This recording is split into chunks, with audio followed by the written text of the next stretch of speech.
시인데 아버지는 누구인가라는 그런 시가 있습니다. 긴 시인데 그 중에 세 연 정도를 함께 읽어보려고 합니다. 아버지의 마음은 검은색 유리로 되어 있다. 그래서 잘 깨지기도 하지만 속은 잘 보이지 않는다. 아버지는 울 장소가 없어서 슬픈 사람이다. 아버지가 아침마다 서둘러 나가는 곳은 즐거운 일만 기다리는 곳이 아니다. 아버지는 머리가 셋 달린 용과 싸우러 나간다. 피로와 끝없는 업무와 스트레스. 아버지는 돌아가신 뒤에 두고두고 그 말씀이 생각나는 사람이다. 아버지란 돌아가신 후에야 보고 싶은 사람이다. 아버지 뒷동산의 큰 바위 같은 이름이다. 시골 마을의 느티나무 같은 이름이다. 이보다 훨씬 긴 시인데 이 중에 한 부분만 함께 읽어보았습니다.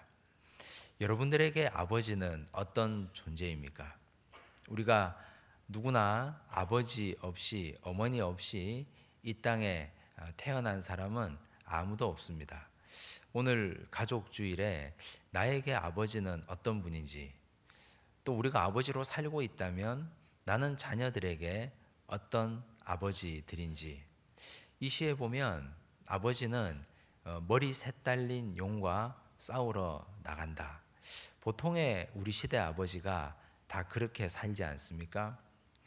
많은 힘들고 어려운 상황들을 머리 셋 달린 용이라고 표현했고, 아버지의 마음은 검은색 유리와 같다 표현하고 있습니다. 속이 잘 보이지 않는데 반면 그 유리는 깨어지기 쉬운 마음 같다는 말입니다. 머리 셋 달린 용과 싸우는데 그 마음을 자식들에게, 가족들에게 들키지 않으려고 까맣게 칠해놓고 살고, 또 깨어진 가슴이 있으면 그걸 부여잡고 혼자 끙끙 앓고 등 돌리고 사는 사람이 우리네 아버지들입니다. 우리 시대에 사는 아버지들은 그렇게 살아가고 있는데 그건 결국 가족을 위한 일이고 자식들을 잘 키우기 위한 일입니다. 어떻게 해야 좋은 아버지가 될 수 있을까요? 어떻게 사는 것이 좋은 아버지이고 좋은 남편일 수 있겠습니까? 어떻게 해서든 자녀들 잘 먹이고 잘 입히고 어떻게 해서든 공부 잘 시키려고 하는 것이 우리 아버지들의 보통의 마음입니다. 오늘 성경을 보면 정말 아버지는 돈만 벌어주는 아버지, 물질을 책임지는 아버지이지만 동시에 하나님께서 원하시는 아버지는 어떠해야 하는지 오늘 말씀이 우리에게 가르쳐 주고 있습니다. 구약 시대에는 어머니보다 아버지의 영적 지위가 훨씬 더 중요했습니다. 창세기부터 시작한 족장들의 흐름을 보면 물론 좋은 어머니도 많이 나오는데 더 중요한 축복의 흐름, 영적인 흐름은 아버지로부터 아들에게로, 자식들에게로 흘러내려가고 있습니다. 하나님도 그렇게 말씀합니다. 나는 아브라함의 하나님이요 이삭의 하나님이요 야곱의 하나님이로다. 하나님께서도 아브라함과 이삭과 야곱 족장을 입으로 올리면서 말씀하고 있습니다. 성경이 말하는 아버지, 그 아버지를 아브라함의 모형을 통해서 오늘 함께 나누어 보려고 합니다. 오늘 우리가 읽은 이 본문은 사실 아브라함이 죽고 난 이후입니다. 본문의 주인공은 이삭입니다. 이삭이 살던 그 동네에 기근이 들었습니다. 보통의 기근이 아니었습니다. 살던 곳이 완전히 황폐해지는 기근입니다. 이삭은 그 땅에서 더 이상 살 수 없다고 여겨서 이집트로 내려가려고 했습니다. 근데 하나님이 이삭에게 꿈에 나타나서 막으십니다. 내려가지 마라. 너는 여기 머물렀으면 좋겠다. 이삭이 짐 싸서 내려가다가 하나님의 제지하심을 받고 그 자리에 멈춥니다. 멈춘 곳은 가나안 땅 제일 남쪽 블레셋 사람들이 살고 있었던 그랄 땅이었습니다. 그 땅에서 하나님 멈추라 하니까 멈추었는데 어떻게 살아야 되겠습니까? 하나님이 그냥 너는 그 땅에서 농사 짓고 살아라. 열심히 씨를 뿌리고 농사를 지었습니다. 농사 짓다 보니까 모든 사람이 흉년이라서 다 망해 나가는데 이삭이 농사지은 그곳에 100배의 결실을 얻었습니다. 사람들은 이상한 눈으로 쳐다보았을 겁니다. 특별히 블레셋 사람들이. 아니, 이방인이 여기 들어와서 사는 것도 이상한데 와서 씨 뿌리고 농사 지으니 100배의 결실을 얻는구나. 우리는 다 흉년이어서 먹고 살기 너무 힘든데 이삭이 농사 지어 100배나 얻어서 거부가 되었으니 사람들이 시기하는 것은 당연합니다. 그런데 그 시기심이 단순한 시기심으로 그치지 않습니다. 실력 행사를 합니다. 이삭과 함께한 사람들을 내쫓으려고 합니다. 그런데 생존을 위협하는 실력 행사를 하고 있습니다. 우물을 메워버렸습니다. 고대 시대의 우물은 생존의 젖줄입니다. 가족들이 먹고 마셔야 될 물이고 가축을 먹이고 마시게 해야 될 젖줄입니다. 그런데 우물을 메워버렸습니다. 우물을 메우는 이유는 단순합니다. 이곳을 떠나라는 말입니다. 함께 살지 못하겠다. 떠나라. 이삭은 떠나라는 말에 싸우지 않습니다. 다투지 않습니다. 그리고 그곳을 떠납니다. 멀리 떠나지 않고 그 그랄 지경을 떠납니다. 그리고 나서 옮겨갑니다. 옮겨간 데는 이삭에게는 자신감이 있었기 때문입니다. 가서 우물을 또 팠습니다.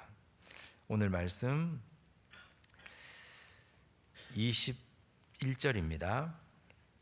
21절 보시면 또 다른 우물을 팠더니 그들이 또 다툼으로 그 이름을 신나라 하였으며 22절 보시면 이삭이 거기서 옮겨 다른 우물을 팠더니 이삭은 옮겨 다니는 곳마다 우물을 팠습니다. 옮겨 다닐 때마다 우물을 파자 우물이 또 나왔습니다. 그런데 이삭에게는 특별한 기계가 있는 것도 아니었고 땅 속에 우물이 있는 걸 아는 투시력이 있는 것도 아니었습니다. 하지만 우물을 파면 우물이 나왔다는 것이 기적적인 일이고 놀라운 일이었습니다. 그 당시의 우물은 요즘으로 말하면 온천이나 유전과 같았습니다. 땅만 파면 우물이 나오자 이제 블레셋 사람들, 그들을 괴롭히고 쫓아냈던 사람들이 처음에는 놀라다가 나중에는 두려웠습니다. 도대체 이 사람들은 어찌된 영문인지 땅만 파면 우물이 나오는가 두려웠습니다. 저들이 혹시 우리를 저주하거나 해치면 어떻게 하나. 블레셋의 왕이 자기 친구와 군대 장관과 더불어 이삭을 찾아옵니다. 이삭에게 이렇게 말합니다. 28절, 29절입니다. 함께 읽겠습니다. 그들이 이르되 여호와께서 너와 함께 계심을 우리가 분명히 보았으므로 우리의 사이 곧 우리와 너 사이에 맹세하여 너와 계약을 맺으리라 말하였노라. 너는 우리를 해하지 말라. 이는 우리가 너를 범하지 아니하고 선한 일만 내게 행하여 내가 평안히 가게 하였음이니라. 이제 너는 여호와께 복을 받은 자니라. 오죽 급했으면 왕이 군대 장관과 더불어 이삭을 찾아와서 조약을 맺자고 했겠습니까? 땅만 파면 우물이 나온 그들이 두려웠기 때문에 와서 조약을 맺자고 합니다. 이삭이 땅을 파면 우물이 나왔던 비밀이 어디에 있을까요? 하나님이 그에게 예지력이나 투시력을 준 것이 아니었습니다. 그 비밀은 아버지 아브라함에게 있습니다. 15절입니다. 15절 말씀 함께 읽습니다. 그 아버지 아브라함 때에 그 아버지의 종들이 판 모든 우물을 막고 흙으로 메웠더라. 18절도 읽겠습니다. 그 아버지 아브라함 때에 팠던 우물들을 다시 팠으니 이는 아브라함이 죽은 후에 블레셋 사람이 그 우물들을 메웠음이라. 이삭이 그 우물들의 이름을 그의 아버지가 부르던 이름으로 불렀더라. 이야기를 한번 종합해 보면 이렇습니다. 아브라함은 이삭과 같이 목축을 했던 사람입니다. 그 옛날 아브라함이 죽지 않고 살아있던 시절에 꼬맹이 이삭을 데리고 손잡고 양과 소와 염소, 짐승들을 치기 위해서 가나안 땅 이곳저곳을 돌아다니고 있었습니다. 그러다가 식구들을 데리고 가나안 제일 남쪽 그랄 땅까지 찾아왔습니다. 그곳에서도 목축을 해야 되니까 우물이 필요했습니다. 어디에다가 땅을 파면 우물이 나올까? 이 땅도 파보고 저 땅도 파보는데 우물이 잘 나오지 않았을 겁니다. 하나님께 기도했을 겁니다. 하나님, 어디에다 우물을 파야 됩니까? 어디에서 땅을 파야 이 많은 짐승들을 내가 먹일 수 있겠습니까? 몇 번의 실패, 여러 번의 수고, 수많은 고통, 어려운 시간들을 다 지난 이후에 아브라함은 수맥을 발견했고 우물을 발견했고 샘 근원을 얻었습니다. 이삭은 아버지 아브라함의 손을 잡고 이곳 저곳을 다니면서 여기에서 땅을 파니 우물이 나오는구나. 샘 근원을 찾을 수 있구나. 어린 시절 어디에 어느 좌표에 땅을 파서 우물을 얻었는지 그는 똑똑히 보았습니다. 여러 번의 실패 끝에 여기는 안 됐던 곳이고 저기는 파면 물이 나왔던 곳이고 온 그랄 땅 지경을 다 돌아다니면서 땅을 파서 우물을 얻었던 그 기억을 이삭은 분명히 하고 있었던 겁니다. 그래서 그는 아버지와 함께 거닐었던 그 땅에 와서 아버지가 파두었던 그 우물을 다시 파고 있습니다. 아버지 사후에 그는 다시 그곳을 떠났고 멀리 가서 살다가 지금 내려와서 그 땅에 와서 지금 묻혀져 있던 샘 근원을 다시 파서 물을 찾고 있는 아들 이삭입니다. 아버지의 땅 파는 수고가 없었다면 아버지 아브라함이 미리 파둔 샘 근원을 비록 메워버렸지만 그 수고를 아버지 아브라함이 하지 않았더라면 지금 이삭이 땅을 파는 수고가 얼마나 힘들었을까요? 막막했지 않겠습니까? 블레셋 사람들이 가는 곳마다 우물을 메워버리는데 어떻게 어디 가서 땅을 파겠습니까? 그 사람들과 싸워도 중과부적이요. 그 사람들과 다툴 수도 없는 일이요. 어떻게 해서 그 땅에서 살아남을 수 있겠습니까? 아버지가 파둔 우물 덕에 이삭은 그걸 기억하고 가서 그 땅을 다시 파서 물 근원, 샘 근원을 얻었던 것입니다. 아버지 아브라함이 파둔 우물이 아들 이삭의 때에 그들의 생명을 살리고 가족들을 먹이고 재산을 보호하는 근원 원천이 되었습니다. 오늘 이 땅의 아버지들은 어떤 우물을 파고 있습니까? 오늘 여기 있는 여러분들은 자식들을 위해서 어떤 우물을 지금 파고 계십니까? 세상의 많은 아버지들은, 믿지 않는 아버지들은 자식을 위한 물질의 우물을 파둡니다. 열심히 우물을 팝니다. 열심히 재산을 모아두려고 합니다. 내 자식은 나처럼 고생하고 피땀 흘리고 수고하고 사람들에게 무시당하고 이렇게 일하지 않도록 하기 위해서 이 땅의 아버지는 열심히 땅의 우물을 파고 있습니다. 그래서 모아둔 재산을 자식에게 어떻게든 상속하고 물려주려고 애쓰고 있습니다. 좋지 않은 방법으로, 정당하거나 올바르지 않은 방법으로 자식에게 직업의 우물을 파두려는 아버지도 있고 또 여러 가지 세상적인 방법으로 물질과 직업을 물려주려는 아버지들도 있습니다. 방법이야 어찌되었건 그 마음 중심에는 자식을 향한 우물 하나는 내가 준비해 두어야 하겠다는 아버지의 뜨거운 자식 사랑의 마음이 근본입니다. 그런데 믿는 우리는 어떤 우물을 파고 있습니까? 우리도 세상 사람들처럼 물질의 우물을 파고 직업의 우물도 파고 여러 가지 우물을 파고 있지만 그러나 믿지 않는 사람들과 달라야 되는 하늘의 우물이 우리에게 있어야 되지 않겠습니까? 땅의 우물은 시간이 지나면 마르게 되어 있습니다. 땅의 우물은 시간이 지나면 주인이 바뀌게 되어 있습니다. 마르지 않고 주인이 바뀌지 않는 하늘의 우물을 무엇으로 파두시겠습니까? 아브라함이 판 우물은 기도의 우물이었습니다. 땅을 파면서 하나님, 지금 이 땅에 우물이 있겠습니까? 지금 제가 파고 있는 이곳에 샘 근원을 발견할 수 있겠습니까? 하나님께 간절하게 기도하고 엎드렸기에 이삭은 좌표를 정확하게 기억할 수 있었습니다. 수많은 실패 가운데 아버지가 여기에서 기도하고 여기에서 땅을 팠을 때 물이 나왔고, 나도 그때 아버지와 함께 덩실덩실 춤을 추고 함께 기뻐했던 기억을 이삭은 가슴에 가지고 있었습니다. 기도하는 아버지의 기도의 우물이 오늘 30년, 40년이 지나서 이삭의 삶을 풍요롭게 하고 그의 마른 목을 축이는 생명의 젖줄이 되었습니다. 제가 이전에 사역하던 대구 남산교회에 1993년에 돌아가신 정동철 장로님이라고 계셨습니다. 저는 그분의 얼굴을 본 적이 없습니다. 하지만 많은 성도들 또 그분의 자녀들이 그 어른을 기억하고 있고 회자되고 있는 그분의 삶이 아주 특별합니다. 그분은 대구 시내에서 엿공장을 했습니다. 그 당시에 엿공장을 해서 돈을 많이 벌었습니다. 7남매를 두셨는데 엿공장을 하면서 많은 사람들에게 나눔도 했고 자신도 부자가 되었습니다. 근데 사업이라는 것이 한순간에 내리막길을 걷는 것처럼 그분도 그만 몇 번의 실패 끝에 망해버렸습니다. 완전히 파산했습니다.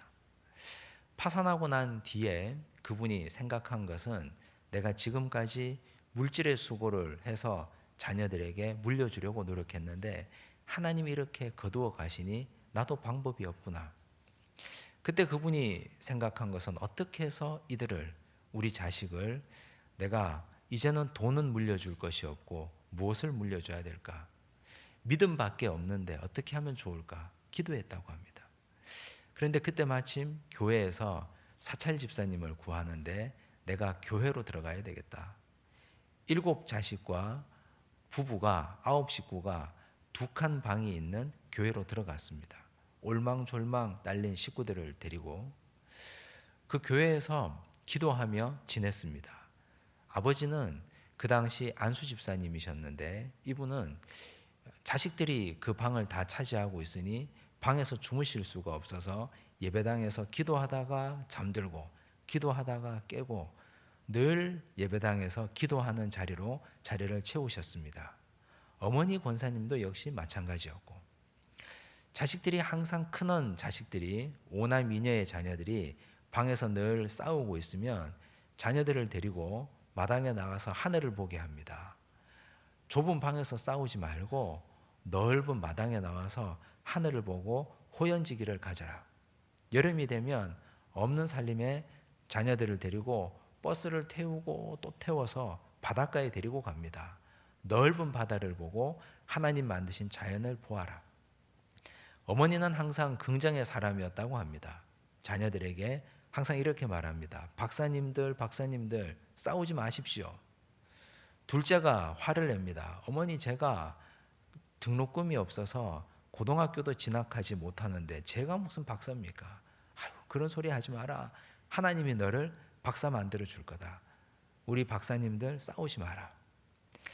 7남매를 그렇게 긍정으로 키우고 기도로 키웠던 부모님. 나중에 칠순이 되었을 때 아버지 장로님이 칠순 잔치 때 감사의 인사를 하시는데 나에게는 3가지 소원이 있습니다 라고 말합니다. 첫째 소원은 내가 암으로 죽는 것이고 암으로 죽어야 내 죽을 날을 내가 대충 알아서 내 인생을 정리할 수 있기 때문이고, 2번째는 내 시신과 장기를 기증했으면 좋겠고, 3번째는 내가 자식들을 위해서 기도하다가 갔으면 좋겠다. 암으로 돌아가시지는 않았지만 그로부터 몇 년 후에 딱 일주일 앓다가 돌아가셨습니다. 그리고 2번째는 돌아가신 후에 2 눈, 각막을 시신 기증을 함께 하며 각막도 기증했습니다. 3번째, 그분이 역시 돌아가시기 전 일주일 앓기 전까지 역시 성전에서 기도하시다가 그 기도하시는 모습 그대로 돌아가시는 그 모습을 자녀들은 기리기 위해서 염을 엎드린 상태로 염을 했습니다. 그리고 하관할 때도 관에도 엎드린 상태로 입관하고 역시 그 상태로 안장하셨습니다. 나는 천국 가서도 기도하는 모습으로 자녀를 위해서 엎드린 상태로 살겠다 하는 아버지의 기도가 땅에 있는 씨앗이 되어서 하늘의 우물이 되었습니다. 오남미녀의 자녀들이 어떻게 됐겠습니까? 어머니의 말씀대로 모두가 정말 박사가 됐습니다. 이 땅에서 박사가 되고 그분들은 모두가 다 하나님 잘 섬기는 하나님의 종들이 됐습니다. 5남매 중에 5아들 중에 한 아들은 교수가 되고 신학 박사가 되고 목사님이 됐습니다. 4분의 아들은 다 그 교회에서 아버지의 대를 이어서 다 장로가 되었습니다. 장로가 된 것이 중요한 것이 아니고 교수가 된 것이 중요한 것이 아니고 그분들이 다 박사님이 된 것이 중요한 것이 아니라 아버지가 하늘 우물을 파서 자녀들에게 하나하나 기도의 우물로 주었기 때문에 그것이 가능했던 일입니다. 오늘 이 땅의 많은 아버지들은 썩어 없어질 우물을 파는데 전념하고 있습니다. 시간이 지나서 수고하지 않은 기도의 우물이 아닌 내가 무릎으로 파던 우물이 아닌 것들 자식에게 물려주면 그 자식은 그걸 지켜낼 힘이 없습니다. 아버지가 기도로 파던 우물이 아니면 자식 때에 가서는 그 우물은 곧장 사라질 수밖에 없습니다. 힘센 사람, 악한 사람들이 오면 그 우물은 곧장 메워질 수밖에 없습니다. 기도하는 아버지 되셔야 됩니다. 어떻게 해서든 하늘의 우물을 파서 자식들에게 물려줄 수 있는 귀한 역사에 있기를 간절히 바랍니다. 아브라함이 파둔 우물은 기도의 우물만이 아닙니다. 25절입니다. 함께 읽겠습니다. 이삭이 그곳에 제단을 쌓고 여호와의 이름을 부르며 거기 장막을 쳤더니 이삭의 종들이 거기서도 우물을 팠더라.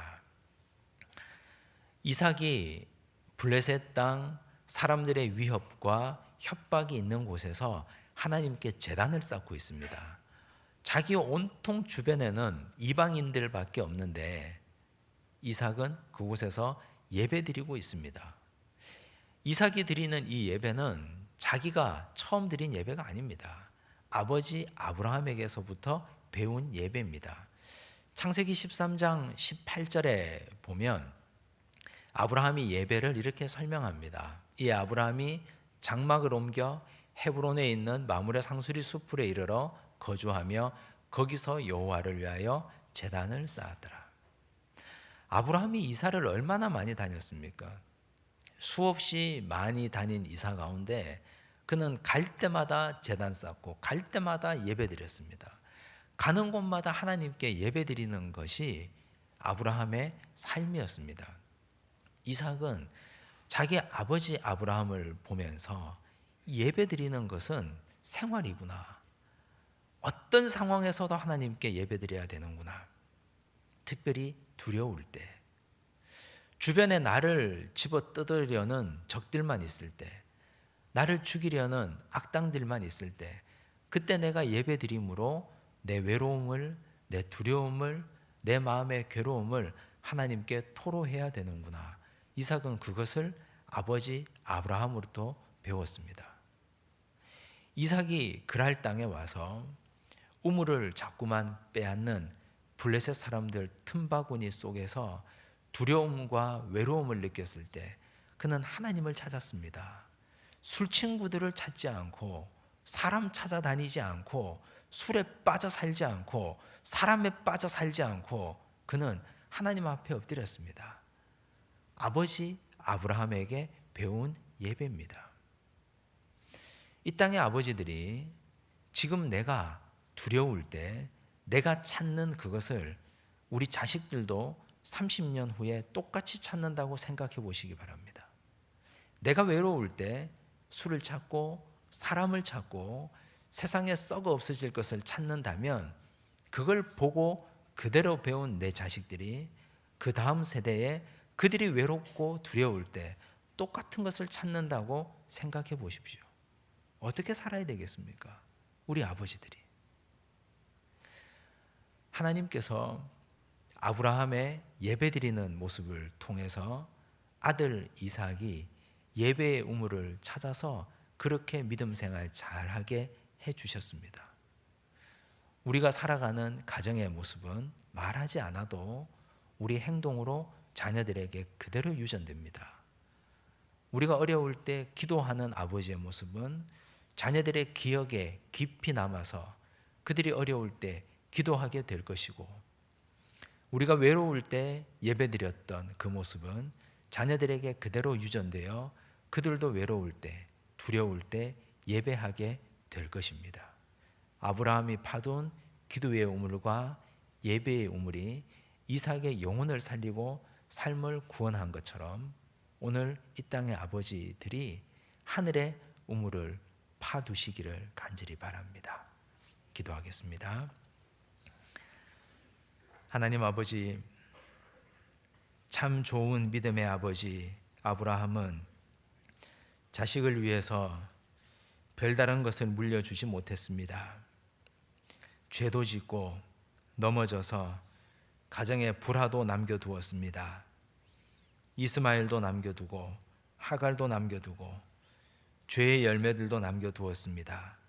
그러나 아버지 아브라함이 참으로 잘 남겨둔 것은 하늘의 우물들이었습니다. 기도함으로 우물을 남겨두었고 예배드림의 우물을 남겨두었기에 아들 이삭은 그 우물을 먹고 마시며 그들의 인생 가운데 참으로 어려울 때 그 우물을 헤쳐가며 인생을 새롭게 살았습니다. 주님, 오늘 우리는 아버지로서 자식들에게 어떤 우물을 남겨두고 있는지 우리 인생을 돌아봅니다. 세상의 아버지들이 하는 것처럼 물질도 남겨두고 싶고 명예와 이름도 남겨두고 싶지만 하나님이 원하시는 기도함의 우물을 파두게 하여 주옵소서. 기도하는 아버지 되게 하여 주옵소서. 예배드림이 가장 우선이 되는 아버지 삼아 주시옵소서. 모든 말씀 예수님 이름으로 기도드리옵나이다. 아멘.